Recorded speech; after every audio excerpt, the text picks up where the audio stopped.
Jadi kelas ini adalah kelas bagi yang sudah pernah ikut kelas sebelumnya. Mengapa? Karena kita melampaui dogma. Jadi nanti Anda akan terkejut-kejut kalau tidak ikut kelas sebelumnya. Belum tahu cara kita memahami Alkitab, teks, konteks, hurufiah, ya, teks dan konteks secara hurufiah. Juga kita tidak ikut alurnya dogma, tapi kita sudah bongkar dogma yang lama dan kita membangun dogma yang baru, disesuaikan dengan pemahaman masing-masing, bukan pemahaman saya. Makanya di kelas apostolik ini kita nanti banyak sharing ya. Jadi saya hanya menyajikan materinya, hanya menyajikan satu bangunan konstruksi dari tentang apostolik, tetapi teman-teman nanti yang mengisi, saling sharing, saling mengisi. Tidak ada yang salah, jadi tidak boleh saling menyalahkan atau saling sok mengajari. Artinya, oh kalau gini nanti begini dong, nanti yang benar saya, nggak boleh. Jadi kita sini aja lepas saja, alurkan. Nanti biar kita belajar mendapat hikmah. Nanti setiap orang sekali sharing, kita batasi ya, supaya jangan berlarut 10-15 menit. Pertama 10 menit, sharingnya cepat singkat.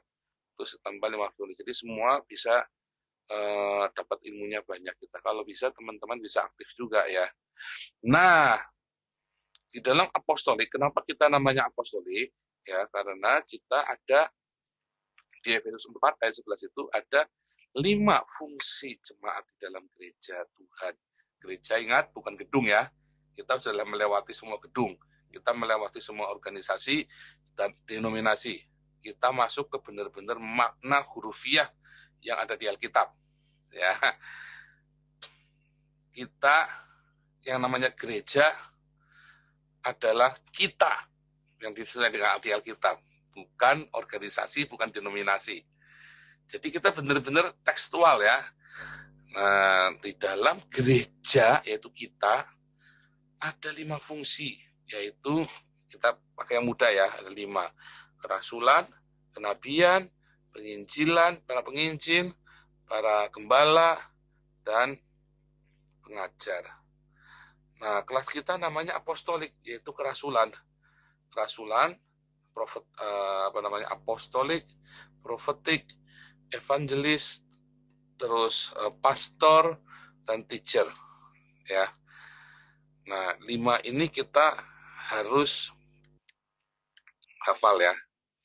Karena ini adalah 5 fungsi, bukan 5 jabatan, bukan, tapi fungsi ya. Nah, ada orang yang bangga kalau dipanggil pastor, dipanggil apostel atau profet. Nah, itu sebetulnya nggak usah bangga, karena itu adalah fungsi, bukan jabatan. Ya, jadi harus bedakan. Nah, apostolik ini dia mencakup ke kenabian, penginjilan, pengembalaan, dan pengajaran. Maka gampang ya, kan jempol ini kan menjangkau semuanya. Dah, teorinya cuma gitu ya, supaya ingat ya. Ini apostolik. Jadi kita memang kelas apostolik, berarti kita belajar semuanya. Tetapi bukan berarti kita ini jago semuanya. Enggak. Kita melakukan semuanya, karena apostolik. Nah, apostolik ini kita selain kita memberitakan Injil, kita juga melakukan, selain kita memberitakan suara kenabian, menyingkapkan dosa-dosa manusia, bukan menghakimi ya, tapi bahwa semua manusia sudah berdosa, telah kehilangan kemuliaan Allah. Maka kita memberikan kabar baik, evangelisasi. Kemudian setelah kita menyiapkan kabar baik, kita menggembalakan mereka. Setelah dalam pengembalaan itu kita juga harus mengajar mereka. Nah, itulah apostel. Gitu ya. Jadi sebetulnya kita masuk di dalam fungsi-fungsi yang nyata sekarang ini. Nah, itu basa-basi kelihatannya, oh enggak, ini kita serius, nanti kita masuk. Begitu kita masuk ke dalam biblikalnya tentang apostolik, nah nanti kita akan melihat betapa fungsi kita ini sangat natural, bukan formal. Ya, banyak orang terjebak di dalam formal. Nah, sebentar, saya tadi ada catatan. Ini kita masih pengantar ya, jadi kita tidak kasih materi yang berat-berat dulu. Ini buat pengantar dulu. Saya mau bagikan dulu di dalam Matius 28 ayat 19 ya. Matius 28 ayat 19 dan 20 ya.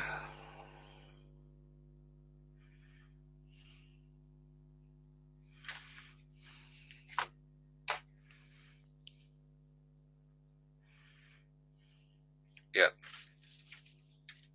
Di dalam Matius 28 19 dan 20, karena itu pergilah jadikanlah semua bangsa muridku, baptislah mereka dalam nama Bapa dan Anak dan Roh Kudus. Dan ajarlah mereka melakukan segala sesuatu yang telah kuperintahkan kepadamu, dan ketahuilah aku menyertai kamu senantiasa sampai akhir zaman.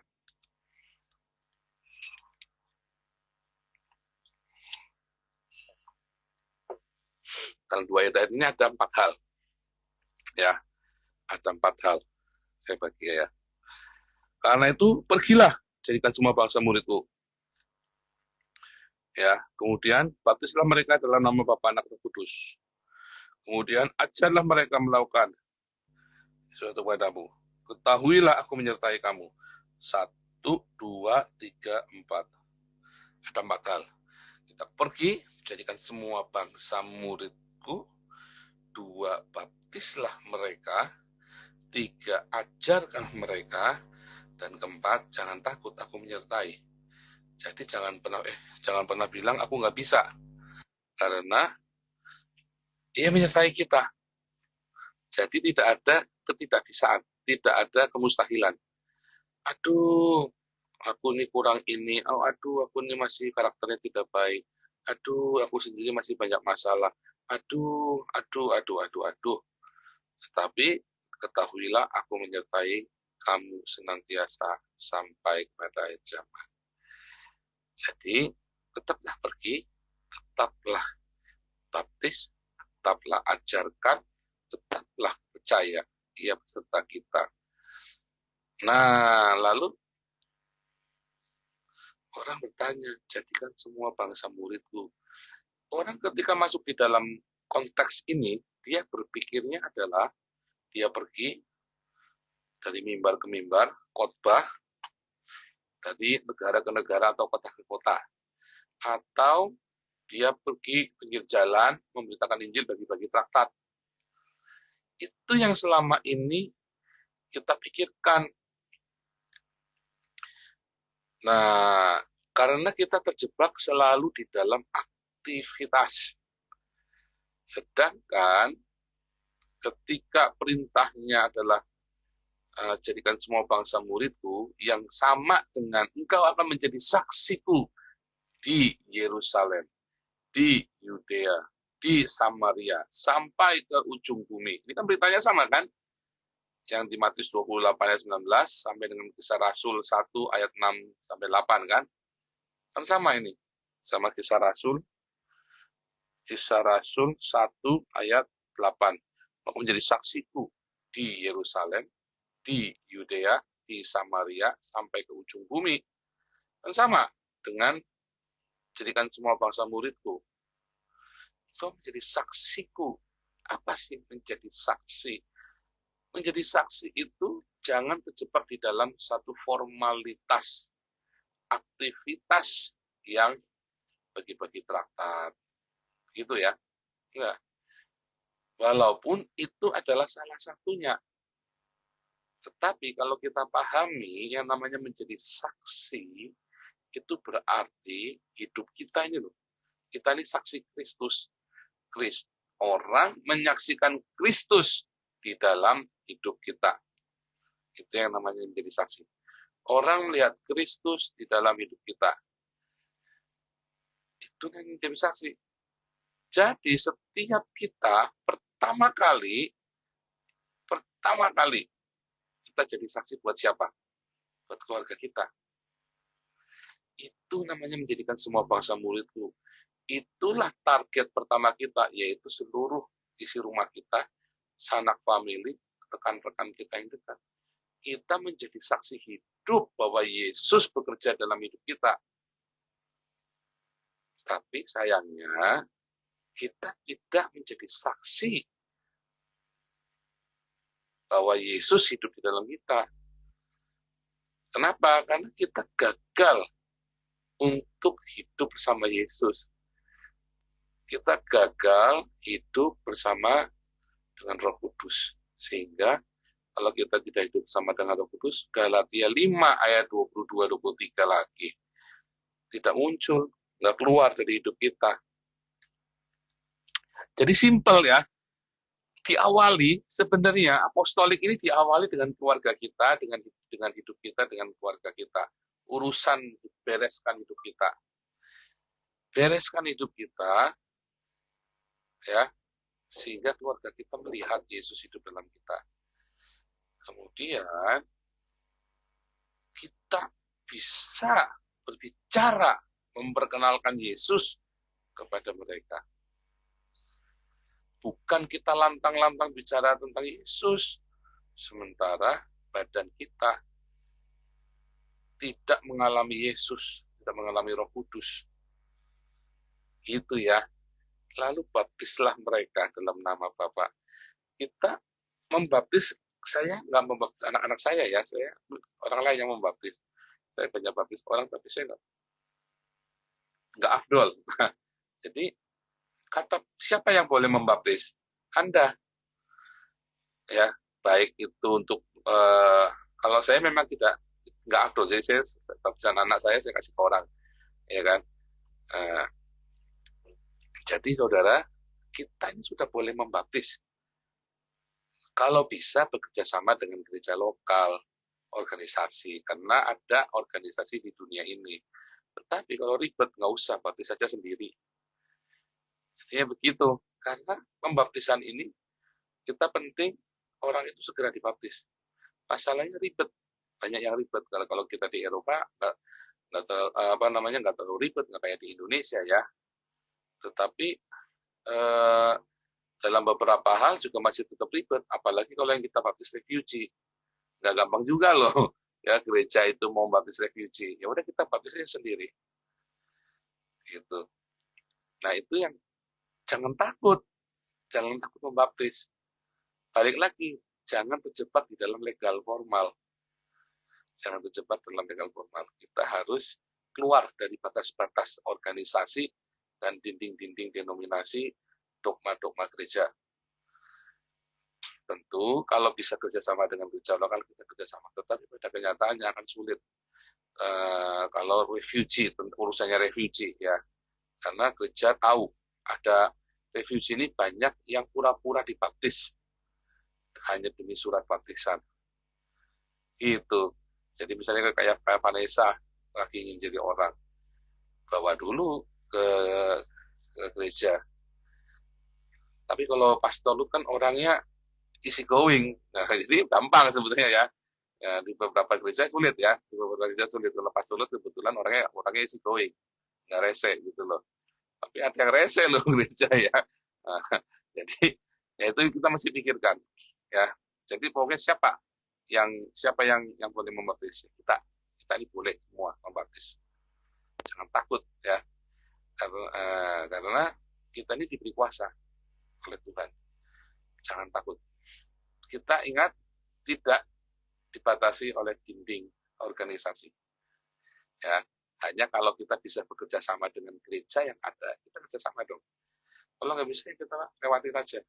Jangan ribet. Ya. Dan ketiga, ajarlah mereka. Waktu kita bilang ajar, kita berpikir kan ini adalah sebuah kurikulum, silabus, kayak saya kasih silabus. Oh, kita ini ada silabusnya. Bukan. Itu sangat berbeda. Lihat ya, Yesus nggak pernah ngasih silabus sama murid-muridnya. Para rasul nggak pernah kasih silabus sama murid-muridnya. Nggak ada urutan pengajaran 1, 2, 3. Nggak pernah. Kalau ada pasti akan diajarkan. Tapi nggak pernah. Nah kita seringkali mereka bikin silabus. Ada hal yang berbeda dengan pendalaman Alkitab. Tapi kalau bilang ajarkan, itu lebih dari sekedar pendalaman Alkitab loh ya.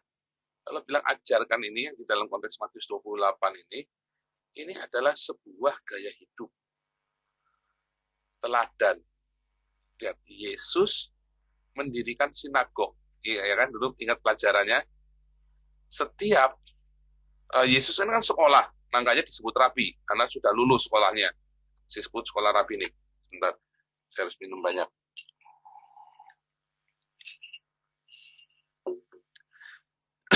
Yesus disebut rabi karena lulus sekolahnya. Ada beberapa pendeta, oh Yesus saja anak tukang karena tukang kayu nggak sekolah kok. Bisa itu hebat begitu. Kita nggak perlu sekolah teologi. Salah. Yesus itu sekolah, makanya disebut rabi. Ya kan? Kemudian, itu murid-murid Yesus nelayan aja. Nggak sekolah. Oh salah, murid Yesus sekolah sama Yesus 3,5 tahun. 24 jam. Yaitu belajar teladan.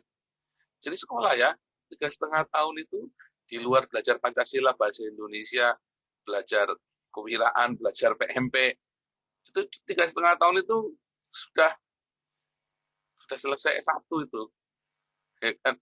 Sudah selesai S1 sebenarnya, apalagi itu 24 jam sehari loh, bukan cuman 3 SKS sehari, 24 jam sehari, ya, bukan cuma 3 SKS.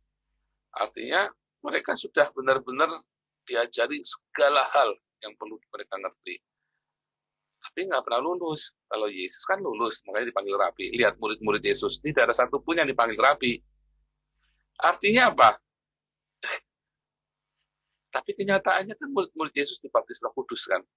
Seakan-akan ditahbiskan. Dan kemudian mereka menjadi profesor-profesor teologi yang membangun dogma kekristenan, yang menciptakan dogma kekristenan, memeras intisari perjanjian lama, sehingga keluarlah perjanjian baru. Ya, mereka kan profesor berarti kan, mereka membangun sebuah dogma Kristen. Tetapi secara formal nggak ada satupun yang disebut rabi. Bahkan Paulus yang seorang anggota Sanhedrin, anggota DPR, orang Farisi, anggota Sanhedrin, lulusan sekolah terbaik, ya kan, ahli Taurat, yang harusnya dipanggil rabi. Itu pun dia berkata, dulu yang kupandang itu keuntungan, itu kamu anggap sampah semuanya. Dan sekarang semuanya kita sama-sama dipanggil murid. Kita ini semua dipanggil murid. Kita semua dipanggil murid. Unik sekali ya. Artinya bukan sebuah pengajaran formal, ya, tapi sebuah pengajaran pemuridan. Apa yang disebut dengan murid di zaman itu, Talmud ya, Talmudik, murid.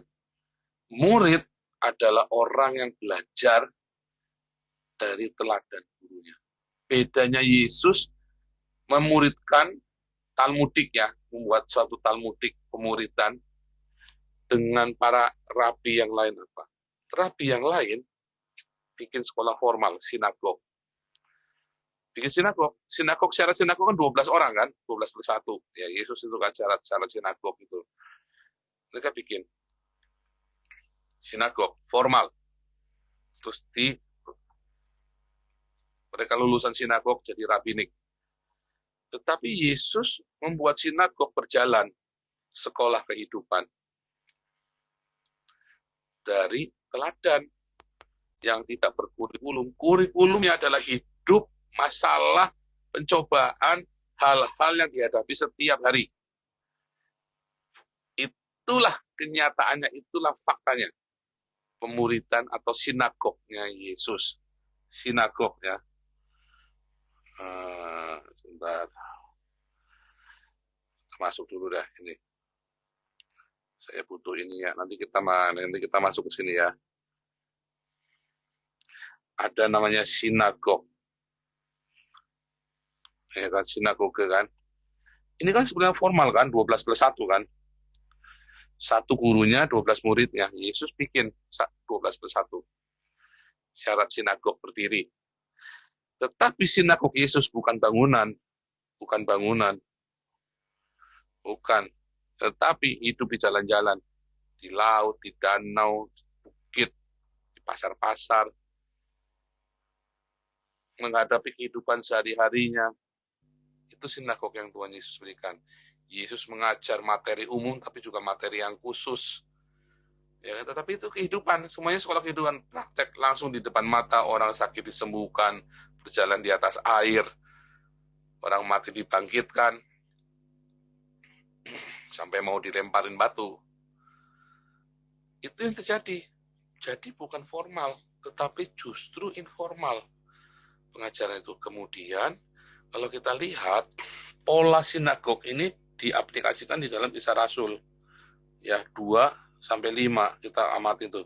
Tiap-tiap hari mereka berkumpul dalam bait Allah, ya, terus mereka dari rumah ke rumah memecah roti sambil merenungkan firman Tuhan, menyelidiki firman Tuhan.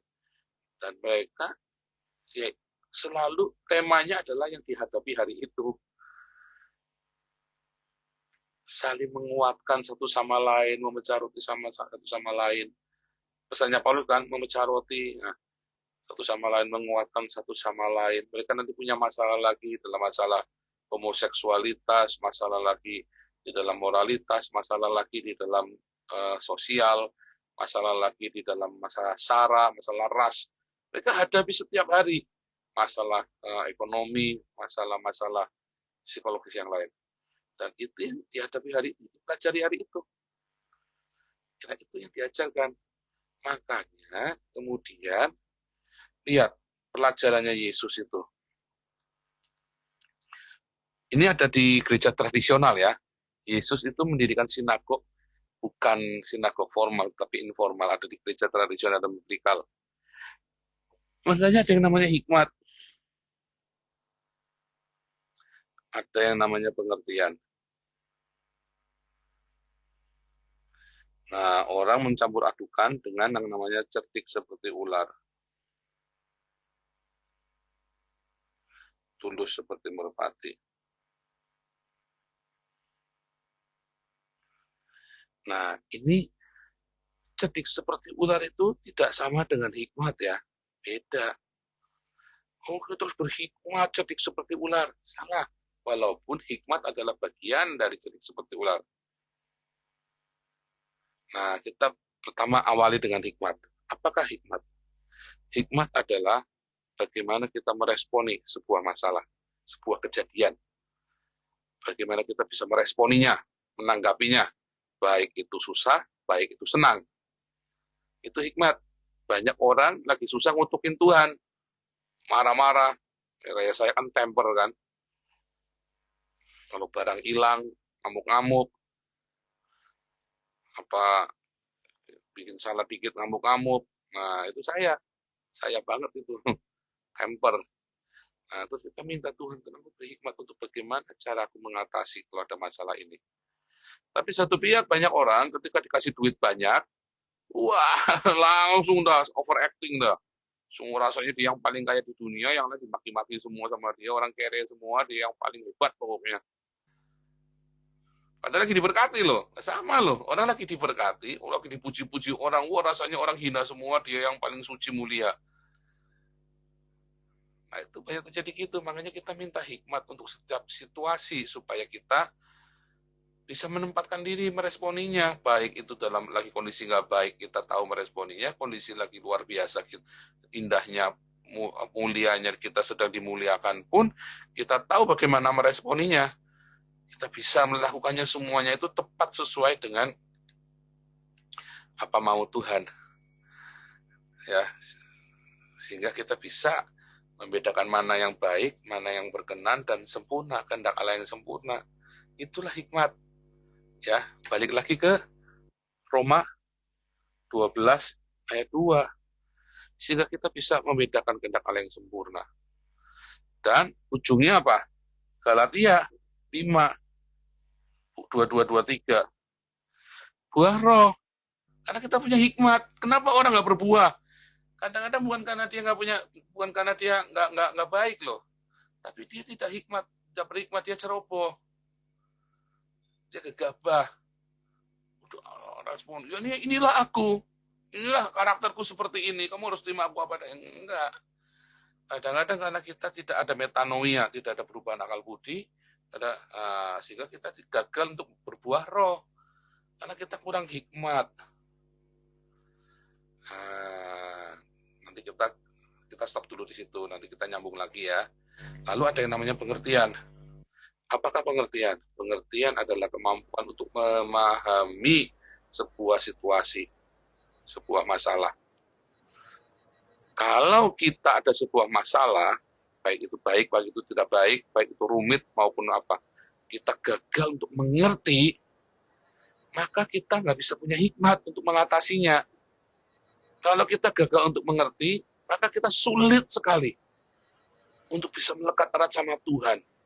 Apalagi kalau bolak-balik kita menghadapi hal-hal yang kita dapat kita mengerti. Iman kita mulai terkikis habis lama-lama.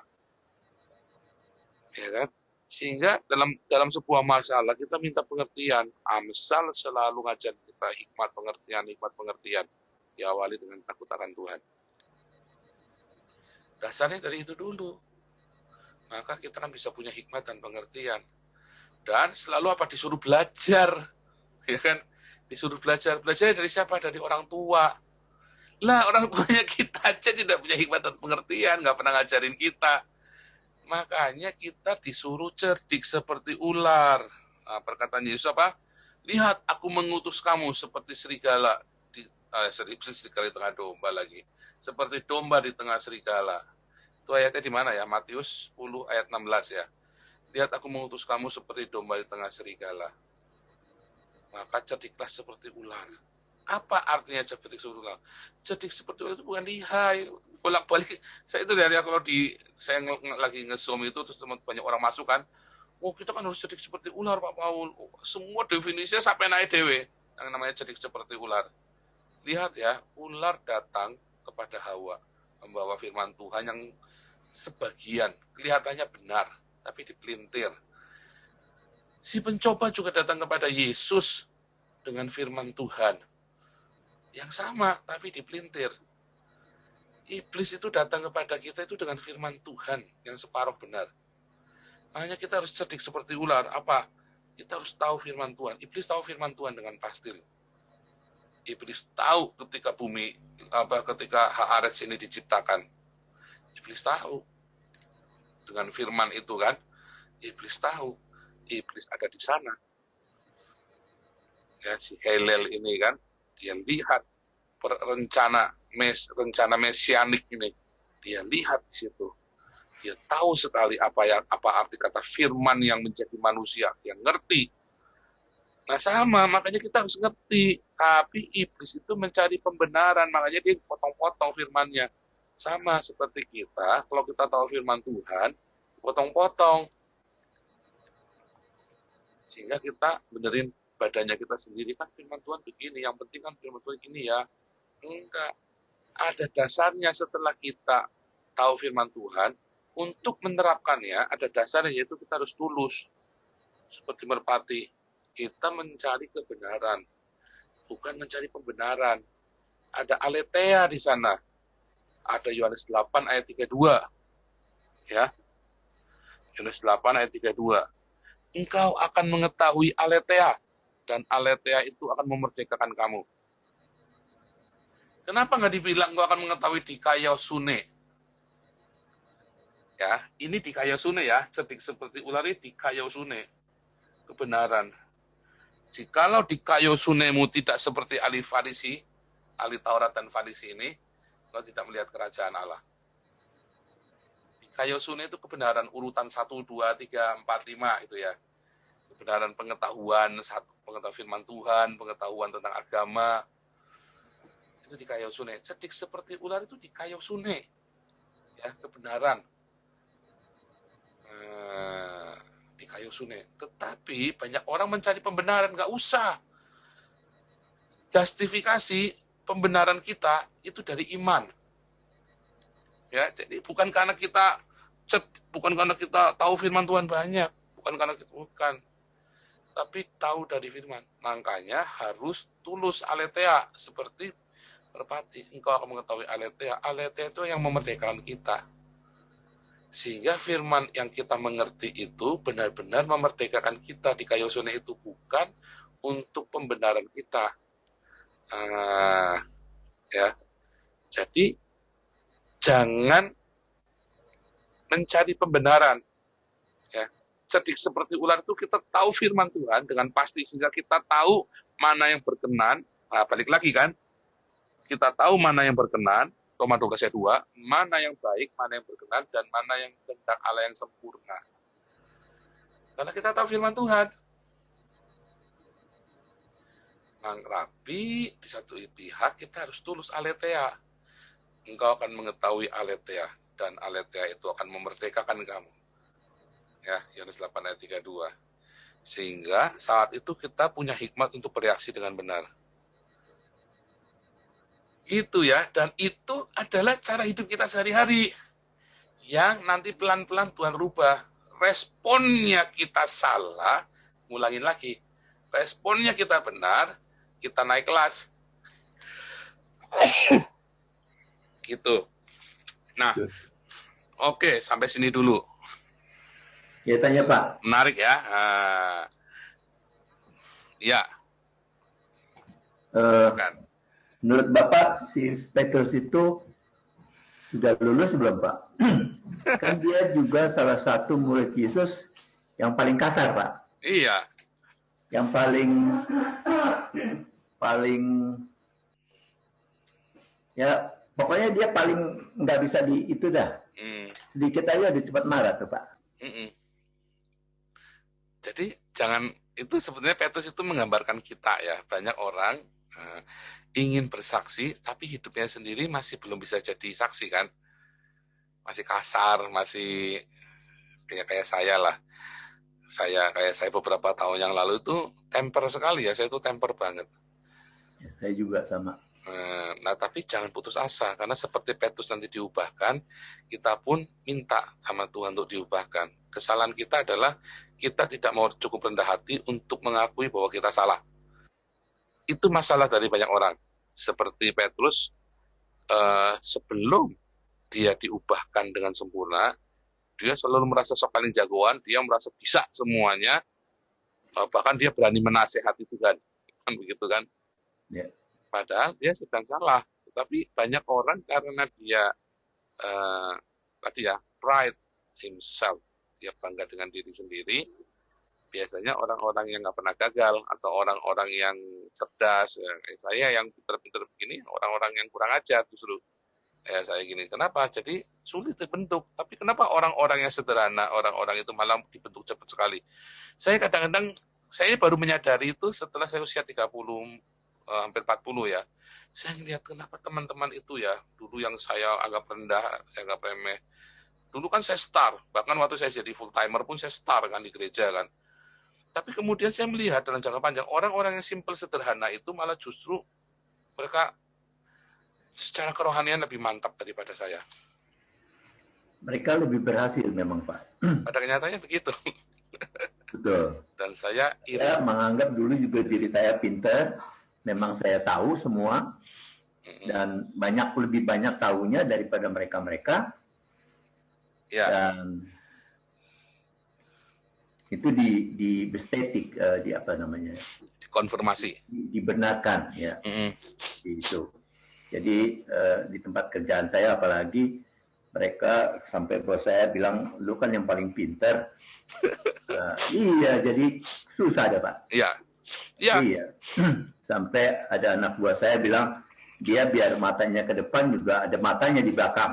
Dia tahu gitu. Ya susah.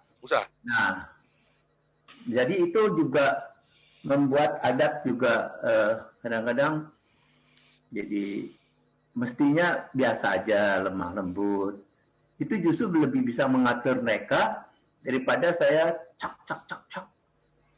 Kekasaran saya, Pak. Iya. Betul, Pak. Itu betul.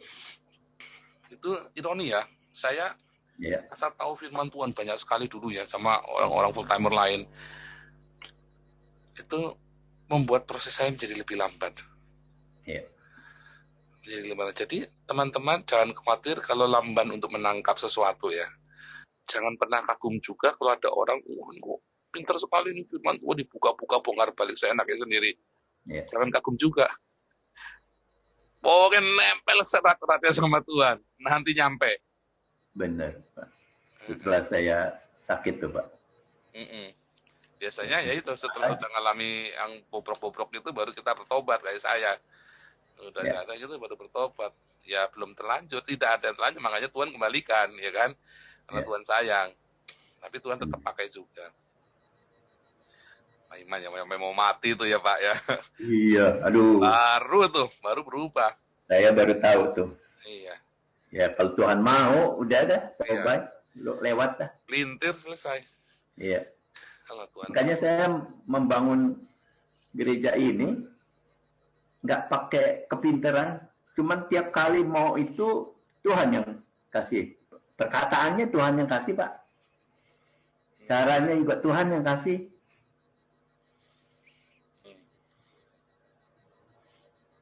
Sampai saya bingung bagaimana bayar sewa, tapi Tuhan juga yang kasih. Jadi Tuhan, sebetulnya kita mesti bayar sewa itu 1.200 atau 1.000 euro per bulan. Tempat. Mahal ya. Juga ya. Iya. Tapi entah bagaimana, istri saya bilang, udah kita punya jemaat, jangan dari yang gabungan dengan Frankfurt itu ditarik semua aja.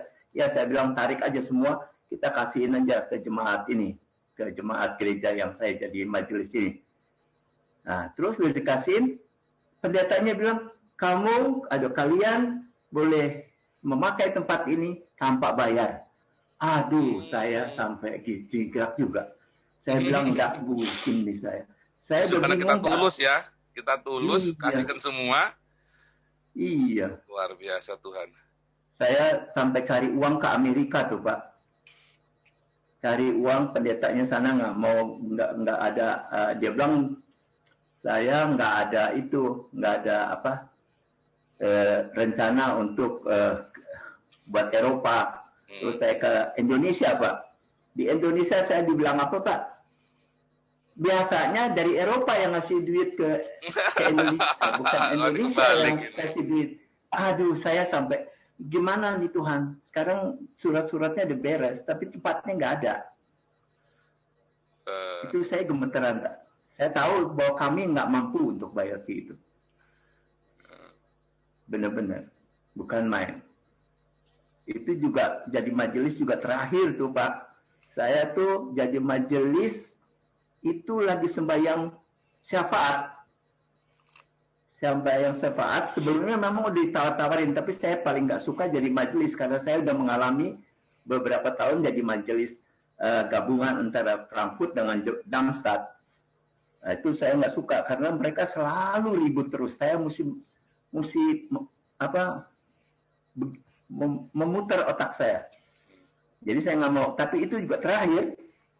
Tuhan lagi doa syafaat, Tuhan bilang, kalau kamu nggak mau jadi majelis gereja ini, nanti kalau gereja yang kamu bimbing ini diapa-apain, diusir atau gimana, kamu nggak tahu apa-apa.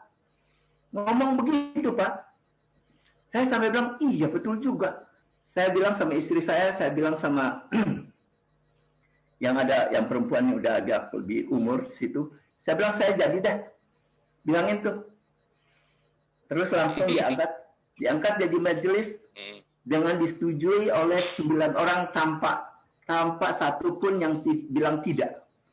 Saya bilang, aduh kalau Tuhan mau saya bisa aja.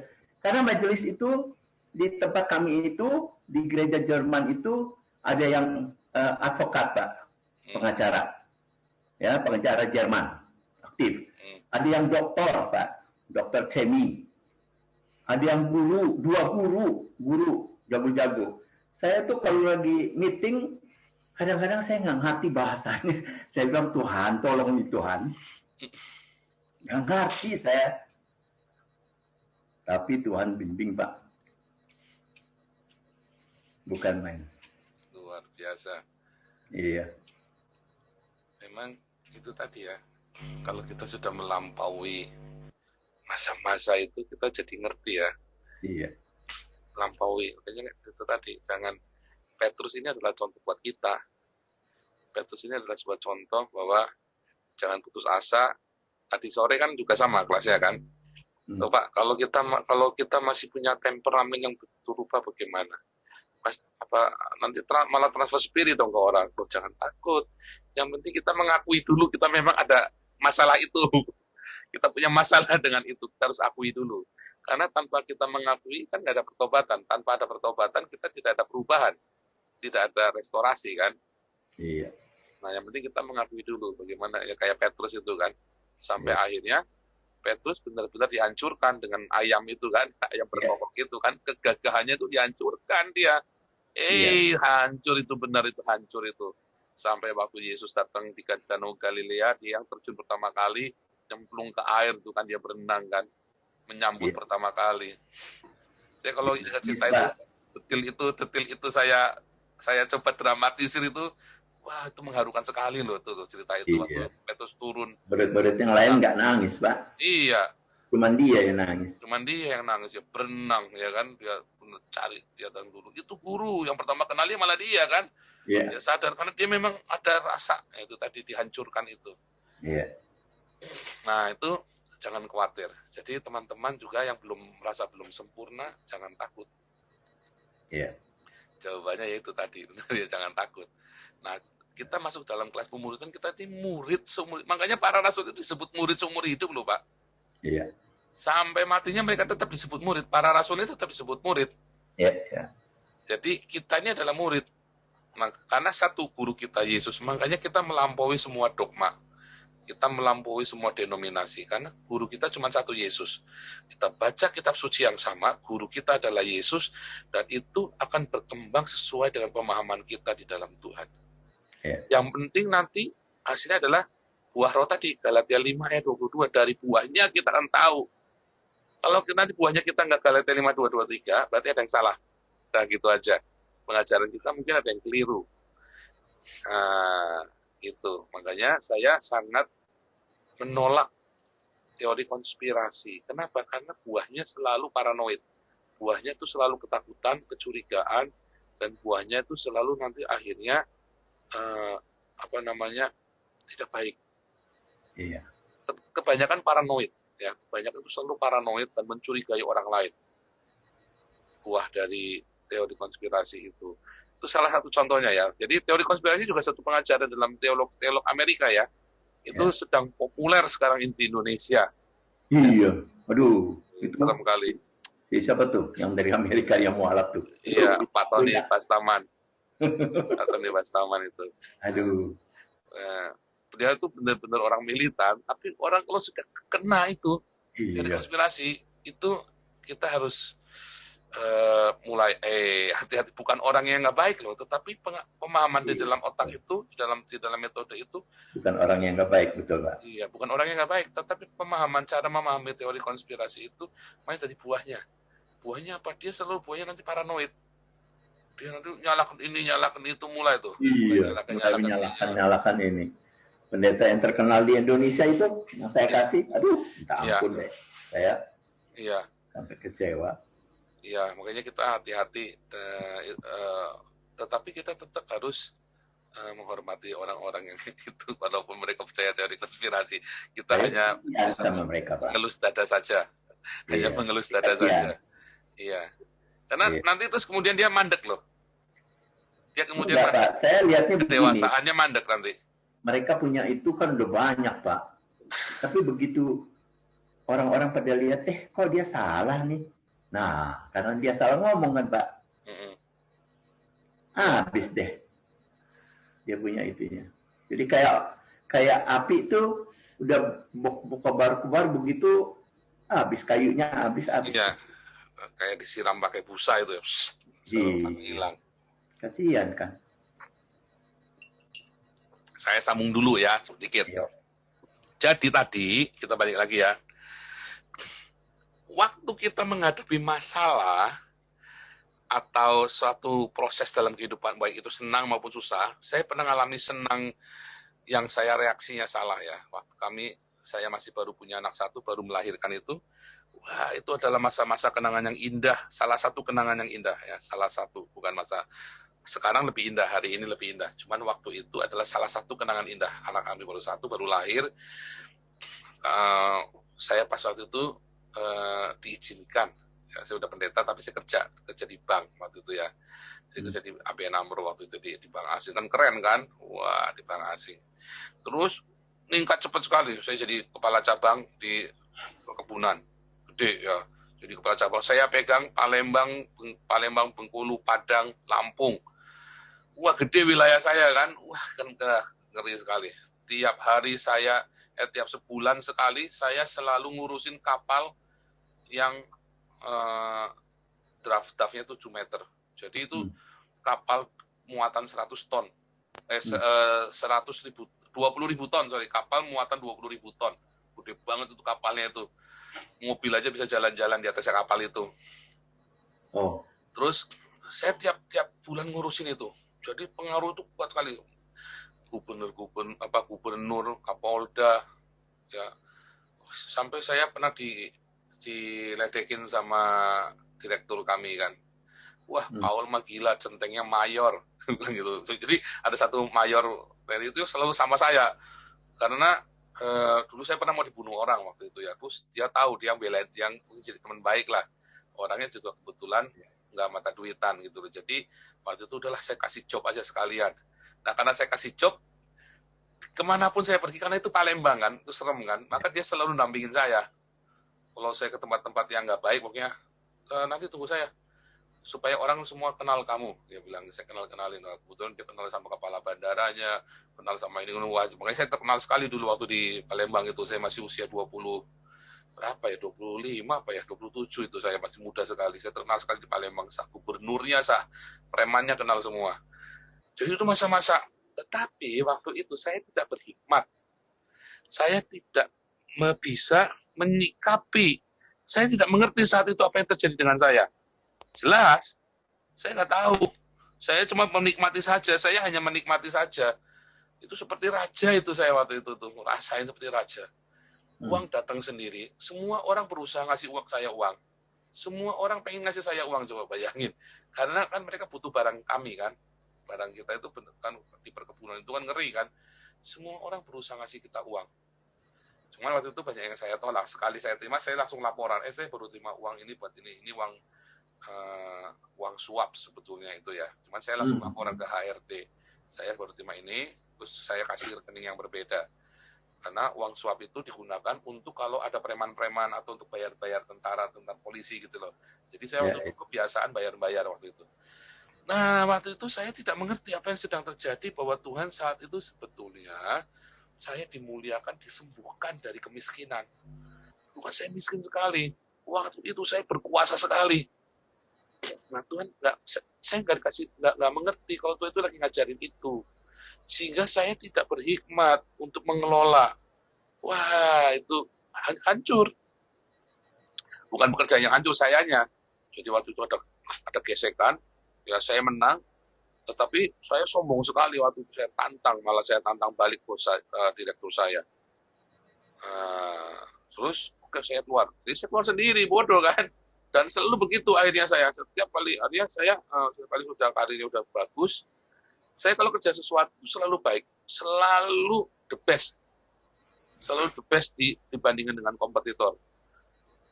Tetapi saya selalu tidak berhasil punya pengertian dan hikmat untuk mengelolanya. Mengapa?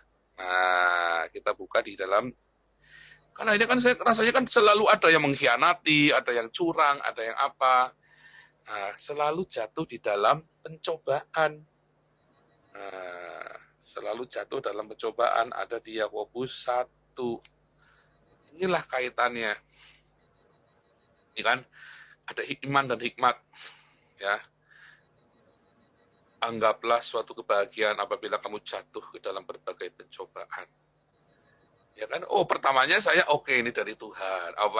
Ini diizinkan Tuhan. Saya pertamanya selalu begitu. Sebab kamu tahu ujian terhadap imanmu menghasilkan keturunan. Oh, saya akan tekun. Udah dalam nama Yesus. Saya terus berdoa ya. Ini pencobaan. Terus saya difitnah, di apa. Oh, ini pencobaan. Saya bilang begitu kan. Terus, tetapi apabila di antara kamu ada yang kekurangan hikmat, hendaklah ia memintakannya kepada Allah yang memberikan kepada semua orang dengan murah hati, dengan tidak membangkit-bangkit. Nah ini Anda bereuforia, punya hikmat, kita berpikir kita berhikmat loh tadi ya. Cerdik seperti ular. Nah itu tadi tuh, salah. Banyak orang bilang, kita ini harus cerdik seperti ular, tapi cerdik seperti hai gitu ya. Bukan dalam pengertian kita harus tahu firman Tuhan sehingga kita ngerti mana yang baik, berkenan dan sempurna. Tetapi kita, ini harus begini, saya tekuk. Artinya kita mencari pembenaran akhirnya. Itu namanya membangkit-bangkit gitu ya. Kita punya kebenaran, kita punya hikmah yang membangkit-bangkit. Yang tidak dari Tuhan, tapi hasil dari pembenaran kita sendiri. Enggak, no, Tuhan bilang, enggak, hikmat yang dari aku itu benar-benar hikmat yang benar, hikmat yang dari Tuhan, bukan hikmat yang dari kita sendiri, bukan yang mencari pembenaran. Hanya kita harus tahu firman Tuhan dengan sungguh-sungguh, dibolak-balik kayak apa kita tahu, tapi kita harus cari kebenarannya, dan kita tenang. Jangan membangkitkan, kita tenang dalam menghadapi masalah. Banyak sekali ketika kita menghadapi cobaan, kita mencari pembenaran sehingga kita responnya nggak benar. Ini balik lagi ujungnya supaya kita punya respon ya. Ujungnya itu respon loh. Karena kita responnya nggak benar, diulangi lagi atau kita akan lama di situ, stuck di situ. Betul. Nah, jadi teman-teman hari ini dalam pencobaan yang ada di dalam polemik masalah, minta hikmat sama Tuhan untuk bagaimana meresponinya dengan benar supaya cepat move on. Serius, saya itu mengulangi pencobaan yang sama bolak-balik, itu masalah pride, masalah kesombongan. Iya. Jatuh deh. Kalau udah gitu jatuh deh. Iya, saya quit langsung. Dan saya tak tantang. Saya ini pernah jadi direktur marketing di sebuah perusahaan. Dari kita zero sampai kita jadi the best marketing. The best di situ. Sampai kita the best ya. Teman-teman kalau tahu handphone merek Cross. Dulu ya, di Indonesia ada handphone merek Cross. Itu dari nol sampai ngalahkan Samsung loh. Nah, saya direktur marketingnya dulu. Dari nol sampai kita, kalau ada tahu sepeda motor merek VR itu, di Indonesia ada sepeda motor merek VR. Saya salah satu di anak perusahaannya yang di handphone merek Cross dulu.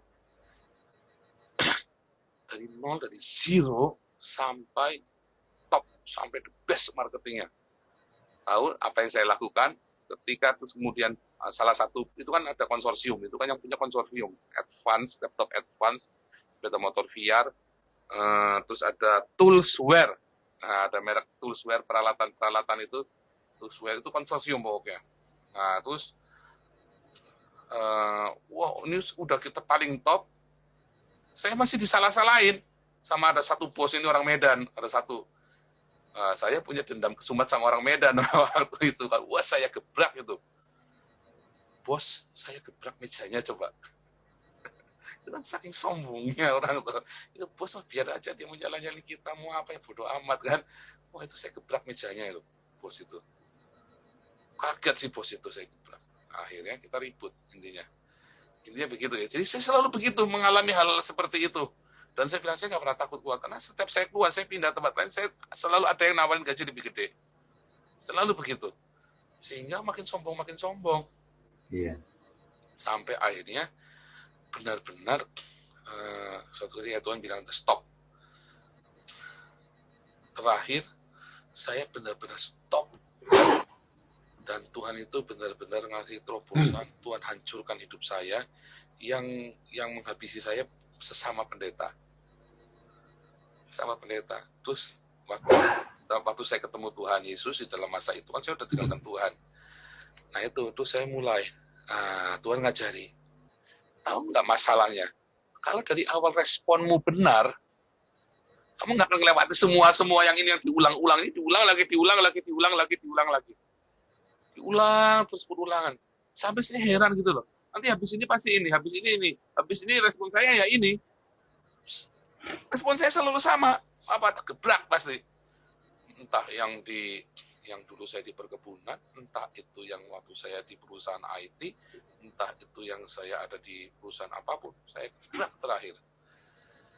Bahkan waktu saya di Petani pun, gembala kami saya gebrak. Padahal saya jadi wakil gembala. Kan saya kembali ke Tuhan, saya udah nih, stop. Ini overheating nih saya nih, terlalu hebat ini saya pikir gitu kan, terus sombong. Saya masuklah ke gereja, saya pelayanan lagi, saya punya uang, saya punya segala macam gitu kan. Malah Pak Gembala saya gebrakan geblek. Dasar orang itu. Nah itu tadi ya, temper, watak yang sombong. Sampai respon kita benar, itu diulang-ulang terus. Akhirnya setelah saya ketemu Tuhan Yesus, ya sampai hari ini saya awet. Tuhan bilang full time, jangan pernah sentuh sekuler lagi. Makanya berapa kali orang suruh saya sekuler, saya tolak semua ya. Bukan saya sombong, bukan. Butuh duit, bukannya nggak butuh, tapi saya tolak. Kenapa? Saya benar-benar Tuhan sudah bilang enggak, no. Ya udah, saya stop. Sampai respon kita benar. Terakhir respon saya benar, tiba-tiba masalahnya berhenti sendiri. Tiba-tiba hal yang berulang-ulang itu stop sendiri. Gitu ya. Nah, lihat ya. Terus, jadi kita jangan bilang ya bahwa pencobaan ini datang dari Allah. Sebab Allah tidak dapat dicoba yang jahat. Yang nyobain siapa? Kita sendiri. Mengapa? Karena respon kita tidak berhikmat. Kita tidak punya pengertian. Ya, karena kita nggak berhikmat, kita tidak punya pengertian. Makanya minta tadi hikmat dan pengertian. Dan kita harus cerdik seperti ularnya, tahu firman Tuhan, sehingga kita tahu mana yang baik, yang berkenan, yang kehendak Allah yang sempurna. Kita ngerti, hati-hati di situ. Tahu firman Tuhan, nggak dimain-mainin sama orang, oleh dogma, oleh pengajaran-pengajaran yang konspirasi-konspirasi itu.